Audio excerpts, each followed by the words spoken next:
पसंद जमात Bharatiya Janata party BJP मगरबी बंगाल के सरबराह दिलीप घोष ने कहा है कि उनकी हुकूमत पूरी भारत में रजिस्ट्रेशन पॉलिसी पर अमल दरामद करेगी, जिसके बाद 1 करोड़ मुसलमानों को मुल्क से निकाल दिया जाएगा।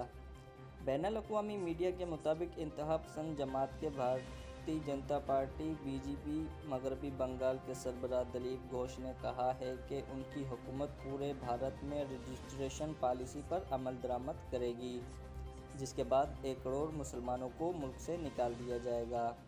इतवार के रोज़ एक रैली से खिताब करते हुए उन्होंने इल्ज़ाम आयद किया कि ये मुसलमान भारत में गैरकानूनी तौर पर रह रहे हैं।